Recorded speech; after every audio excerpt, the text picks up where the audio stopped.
ઈશ્વરે જેમને કોઈ ક્ષતિ આપી હોય તો તેની સામે બીજી અતકર અનુપમ શક્તિઓ આપતા હોય છે। ત્યારે કહી શકાય કે મન હોય તેને આંખોની જરૂર ન હોય, ન તો શબ્દોની। કાજલ બુલેટિનમાં આપનું સ્વાગત છે। હું છું શહાના સેઠવાલા। દર્શક મિત્રો, ખૂબ જ ટૂંકા ગાળામાં મોડેલ તરીકે સફળતા મેળવનાર એવા મિતાલીબેન તેમજ આફતાબભાઈ દ્વારા જેમને જન્મથી જ દેખાતું ન હોય, જેમાં થોડી ઘણી ક્ષતિઓ રહી ગઈ હોય તેવી બાલિકાઓ દ્વારા આજે વડોદરા શહેરના માંડવી નજરબાગ ખાતે ફેશન શોનું આયોજન કરવામાં આવ્યું હતું। કાર્યક્રમની શરૂઆત મેયર, ડેપ્યુટી મેયર અને ઉપસ્થિત મહેમાનો દ્વારા દીપ પ્રગટાવી કરવામાં આવી હતી। આ પ્રસંગે મુખ્ય મહેમાન પદે પધારેલ વડોદરાના મેયર પિંકીબેન સોની, ડેપ્યુટી મેયર ચિરાગભાઈ બારોટ તેમજ સ્પાર્ક ટુડેના ઓનર અને નજરબાગ મોલના માલિક સહિત અનેક મહાનુભાવોને બુકે આપી સન્માનિત કરવામાં આવ્યા હતા। કાર્યક્રમમાં ઉપસ્થિત મહેમાનોને નજરબાગ પેલેસ મોલના વેપારીઓ દ્વારા ગિફ્ટ આપી સન્માનિત કરવામાં આવ્યા હતા। આ પ્રસંગે મોટી સંખ્યામાં નાગરિકો ઉપસ્થિત રહ્યા હતા। રિપોર્ટ સાદિક કાજલવાલા।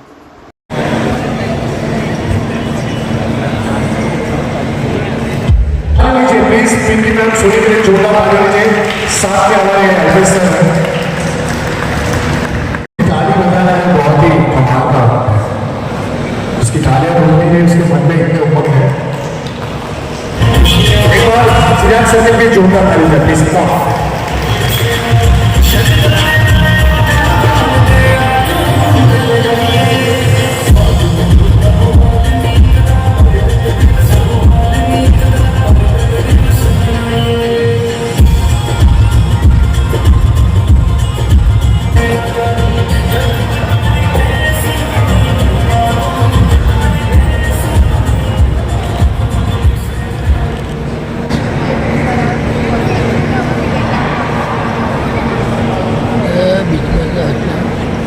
थोड़ी सी तालियां होनी चाहिए सबकी।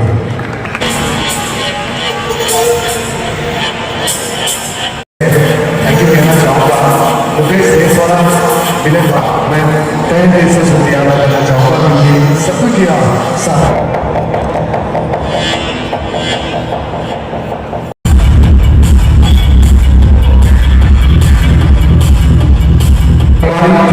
थोड़ी सी तालियां बनाई, थोड़ी तालियां तो बजनी चाहिए। आज हमारे साथ सुबीर लायंस ब्लाइंड क्लब्स की कुछ लड़कियां परफॉर्मेंस करने वाली है, तो उससे पहले एक और बात से कहना चाहूँगा। किसी शायर ने बहुत ठीक कहा है कि वो दिल और आंखें बंद करके चेहरा दे सकता है। वो जितनी भी पीछे बैठी है वो कहते हैं वो दिल आंखें बंद करके चेहरा देख सकते हैं, वो तमाशा नहीं मगर तमाशा देख सकते हैं। मगर कहते हैं ना कि तमाशा नहीं तमाशा देख सकते। आप घर की खिड़की या पर्दे बंद कर दो, दरवाजे बंद कर दो, मगर जो सूरज है उसे जमाना देख सकता है। तो हमारे पीछे बहुत सारे सूरज और बैठी है, तो मैं चाहता हूँ उनके लिए एक बार जोरदार ताली दीजिए। तो चलिए इस खूबसूरत शाम का शोभा बढ़ाने के लिए कुछ कहते છોકરાઓને કોઈ વસ્તુની સમજ જ નથી, તો આપણે કઈ રીતે આગળ વધારી શકાય? કારણ કે કોઈ ફિલ્ડ હોય, સ્પોર્ટ હોય કે વોટ એવર, તમે એમાં આગળ વધારી શકો છો બાળકોને, બટ આ ફિલ્ડમાં એ લોકોને ફર્સ્ટ ટાઈમ ઇન બરોડા, કે બરોડામાં પહેલી વખત આવી રીતે હું એ લોકોને કોઈ નામ નહીં આપું, મને નથી કહેવું કે એ લોકો નથી જોઈ શકતા। ભગવાને બધાને કંઈક ને કંઈક તો પોતાની લાઈફમાં આપ્યું જ હોય। એ લોકોનો ગ્રાસ્પિંગ પાવર બહુ સરસ છે, સિક્સ સેન્સ બહુ સરસ છે, સાંભળે છે। ખાલી 5 જ દિવસમાં બચ્ચાઓએ આટલો જોરદાર ડાન્સ તૈયાર કર્યો છે।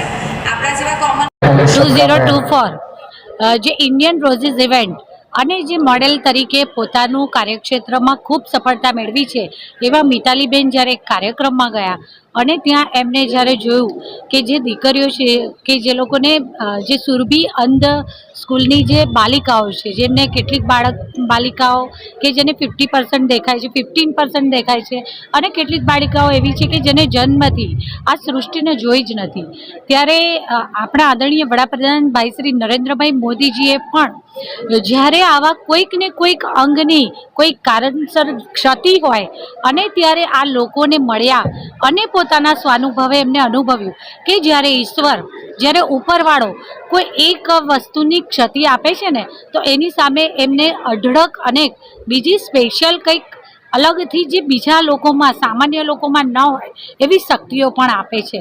અને એ દિવ્ય શક્તિઓને ખરા અર્થમાં એમણે આ લોકો સાથે મળ્યા ત્યારે અનુભવી અને ત્યારે આદરણીય વડાપ્રધાનશ્રીએ આ જે લોકોને કોઈ પણ એક અંગની ક્ષતિ છે એ લોકો માટે બીજા કોઈ જ શબ્દ ન તો હેન્ડીકેપ શબ્દનો યુઝ કરવો છે કે ન તો વિકલાંગ, પણ જેને ઉપરવાળાએ પોતાના અઢળક આશીર્વાદ આપ્યા છે, કોઈ એક નાની ક્ષતિની સામે અઢળક અનુપમ દિવ્ય શક્તિઓ એનામાં ખૂબ બધી ભરી છે, ત્યારે કહી શકાય કે જે મન હોય છે ને એને ન તો આંખોની જરૂર છે ન શબ્દોની જરૂર છે.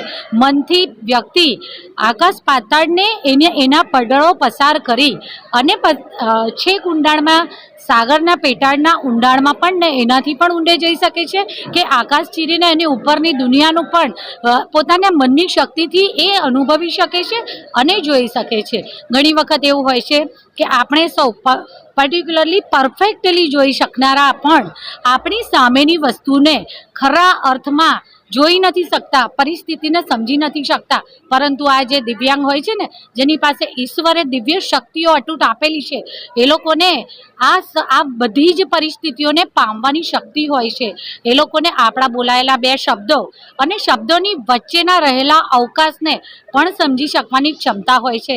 ત્યારે મિતાલીબેન જેમણે આ યોગદાન આપ્યું છે, આ કાર્યક્રમની જેમણે ખેવના કરી, કહે છે ને કે જ્યારે ઘરની બારશાક ઉપર આસોપાલવનું તોરણ લાગે, જ્યારે ઘરની બારશાક પર આસોપાલવનું તોરણ લગાવવામાં આવે છે ને ત્યારે બારશાકની શોભા પ્રગટ થાય છે.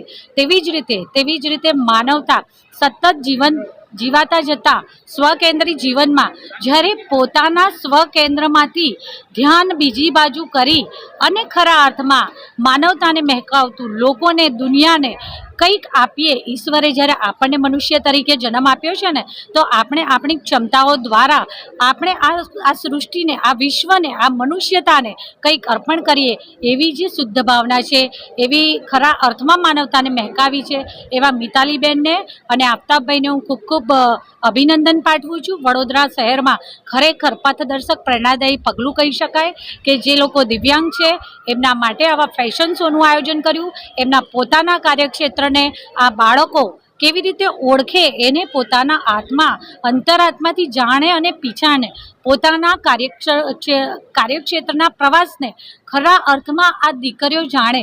અને કારણ કે આ દીકરીઓની અંદર બીજી બધી જ ક્ષમતાઓ અખૂટ રહેલી છે, ત્યારે હું મિતાલીબેનને એકવાર ફરી અભિનંદન પાઠવું છું અને માનવતાની આ મહેક પ્રસરવા બદલ એમનો આભાર અભિવ્યક્ત કરું છું.